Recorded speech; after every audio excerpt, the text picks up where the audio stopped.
Magandang araw po sa inyong lahat. Bali, ito pong ituturo ko sa inyo ay napaka-importante talaga at kailangan nyo pong malaman. Kasi kung hindi nyo po ito malalaman, mahirapan po kayo mag-translate ng inyong Tagalog na mensahe patungong English. Okay? So, sana tapusin nyo at marami po kayong matututunan dito, lalo-lalo na sa tamang paggawa ng English sentence. Okay po? So, umpisa na po agad natin. Ito po yung aking halimbawa. Ako ay walang kahit na anong pera na nasa akin. So pag i-translate po natin yan, ang una po muna nating itatranslate dito sa ating Tagalog na mensahe ay yung pinag-uusapan. At ang ating pinag-uusapan ay ako. So pag translate nyo yan sa English ay I. Tapos, itong I walang ay itatranslate po natin bilang don't o do not. Yung do not po pag pinaikli, magiging don't. Okay? Tapos po, ang isusunod nyo ay itong kahit na anong. Okay? Na kapag tinranslate nyo po yan, ay itong any. Okay? Na ang ibig sabihin po nitong kahit na anong o any natin ay sinasabi natin na na zero. Zero yung bilang na sinasabi natin na bagay na wala tayo. At ito nga ay yung pera. Zero talaga. Hindi ka pwedeng gumastos. O yung tao ay hindi pwedeng gumastos. Talagang walang pera. Okay? So, yan ang ibig sabihin yan. Okay? Walang pera na nasa akin. Kumbaga, sa bulsa ko, pag tiningnan mo yung bulsa ko, wala talagang pera. Yun ang ibig sabihin nitong any, yung ibinibigay na ideya o kahit na anong sa Tagalog. Okay? Tapos, ang isusunod nyo ay ito ng nasa baba. Kung anong wala ako na kahit na ano. At ito ay pera. Na kapag in-English nyo naman ay money. Okay? Tapos itong na nasa, yan yung on. Okay? Ako na lang po nagtagalog nitong on. Para tamang-tama yung Tagalog na mensahe natin. Na nasa on. Tapos yung akin, yan yung me. Okay? Pagsama-samahin lang po natin yung mga English na salita. I don't have any money on me. So, yan na po yung tamang pag-translate nitong ating Tagalog na ako ay walang kahit na anong pera na nasa akin. Na napakahirap din po talaga yan i-translate sa English kung walang magtuturo po sa inyo. 'Di ba? So itong kahit na anong, ako na lang pong gumawa niyan para sa any, para lang maunawaan niyo ng eksakto ang ibinibigay na ideya nitong any. Kasi marami nga pong hindi gumagamit ng any. Gamit na gamit po yan sa pakikipag-usap. Laging nagagamit po yan. Okay? Okay, ngayon sumunod ay subukan po natin itong ikaw naman ang pag-uusapan. Ikaw ay walang kahit na anong mga dokumento na nasa iyo. Yan. Kapag in English po natin yan, ito lang po katumbas. You don't have any documents on you. So, ganun lang po kadali. Kung mapapansin nyo, dumadali po yung pagta-translate ng ating Tagalog na mensahe patungong English. Okay? Sa paggamit ng aralin natin na ito. Okay? Sumunod, subukan po naman natin ay itong siya. Tapos yung siya po ay babae.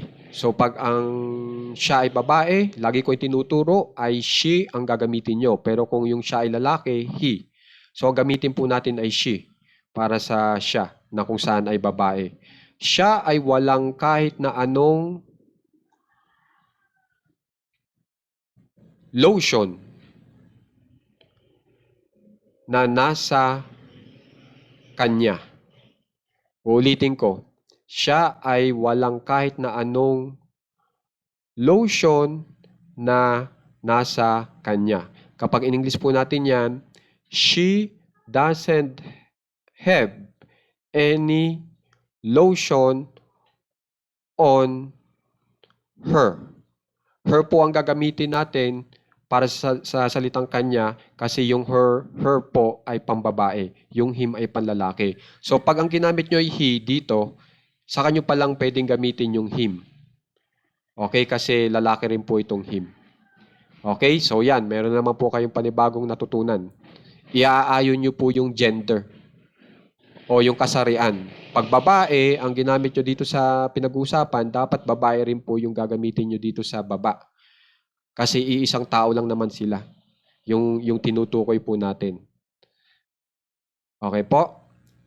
So kung mapapansin nyo, napakadali po. Diba? Tapos, dagdag na ideya, ito pong salitang any ay pwede nyong sundan ng uncountable noun o yung yung bagay na hindi nabibilang. Yun yung itinuturing sa kanya, hindi nabibilang sa Ingles, katulad po ng pera o kaya itong cash. Yan, tinuturing din po yan. At saka information, yan, tinuturing din po yan. Uncountable noun o kaya pwede rin po ang isunod nyo dyan ay countable noun, yung bagay na nabibilang. At ito yung pencils. Itong pencils, mga lapis, yan, nabibilang po yan. Itong documents, mga dokumento, mga nabibilang po yan. Okay, so makikitandaan na rin po yan. Pwedeng countable noun o kaya uncountable noun ang isunod nyo sa kanya. Okay? At kasasabi ko lang, may salitang noun. So, ibig lang sabihin, yung salita po natin ay ang uri ay noun. Kapag tiningnan nyo sa dictionary, dapat yung salita ay isang noun. Pag hinanap nyo sa dictionary itong money, pencils, paper, documents, puro noun ang ibibigay sa inyo ng dictionary. Yun po ang ibig kong sabihin. Okay? Tapos makikitandaan din po, ang preposition po ay kapag sinundan po natin ng pronoun, ang ginagamit po natin ay object pronouns. At ang mga object pronouns po ay itong mga sumusunod. Yung akin, kailangan nyo i-translate na me, hindi I.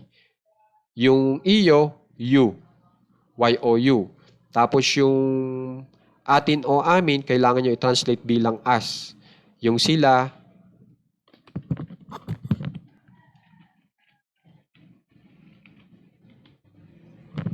yan, kailangan nyo po i-translate ng them. Okay? They ang kanina. So, mali po yun. Kailangan i-translate nyo ng them. Kasi yung they ay ang tawag po ay subject pronoun. Okay? So, buti nakita ko yan. Pinaltan ko na ng them. Tapos yung kanya, him or her. Okay? So, iba ang object pronouns sa subject pronouns. Ang object pronouns ay hindi pinag-uusapan. Ang subject pronouns ay pinag-uusapan. At ito po yon. Ang halimbawa ko, itong I. Para sa salitang ako. Yung you para sa salitang ikaw. Yung tayo kami para sa salitang we. Itong they para sa salitang sila. Tingnan nyo yung subject pronoun natin na they. T-H-E-Y. Kaya pinalitan ko yung nasa baba ng M sa dulo. Kasi ito ang pang-object pronoun ng they, them. Okay?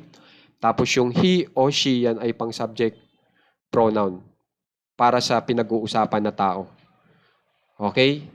So ngayon, may na naman kayo natutunan na bago. Okay? Ito namang tawag dito kay George ay subject noun o subject proper noun, pwede rin po. Pinangalanan nyo yung tao ng particular na. Hindi nyo itinuturo gamit yung I, you, we, they, he, she. Okay? So, pagdating nga pala dito kay George, kung si George ay lalaki, syempre, ang gagamitin nyo ay him para sa kanya. Kung itong George ay pinaltan natin ng pagpalagay nyo ay Maria, babae, edi ang gagamitin nyo dito sa baba ay her. Yun lang po yun. Halimbawa, si George ay walang kahit na anong pabango na nasa kanya. Kapag in English po natin yan, George doesn't have any perfume on him. Him na. Okay? So makikitandaan po lahat yan, ha? At napaka-importante. Ngayon po, dito po sa subject po natin, sa pinag-uusapan, itong I, you, we, they, he, she, o kaya si George, may tama po yan na kapartner para sa salitang I walang, di ba? At pag gumamit kayo ng I, ipinapartner dyan ay don't. O kaya itong you, we, they. Hanggang I hanggang they, don't ang gagamitin nyo. Tandaan nyo na.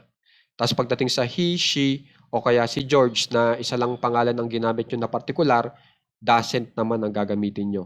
Tandaan nyo na po para hindi kayo magkamali. Yan po ang batas sa English. Ginagamit ang don't sa I, you, we, they. Tapos pagdating sa doesn't naman ay he, she, o kaya pangalan na isa lang na pangalan. Katulad ng George. Doesn't. Pero kung Mario and Luigi, don't. Kasi ang don't ay pang dalawahan o higit pa na partikular na pangalan ang tinutukoy. So, yan lang naman po yung mga dapat yung tandaan. Okay? So, ngayon, alam niyo na talaga kung anong ibig sabihin nitong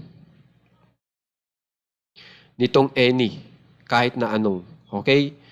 So, itong have, kasama rin po yan dito sa don't, dito sa I walang. Ha? Tandaan nyo na rin. Itong don't have ay walang. Doesn't have ay walang. Kasama na po yan sa pag-translate. Pag itatranslate nyo itong ay walang natin, doesn't have o kaya don't have. Makikitandaan na.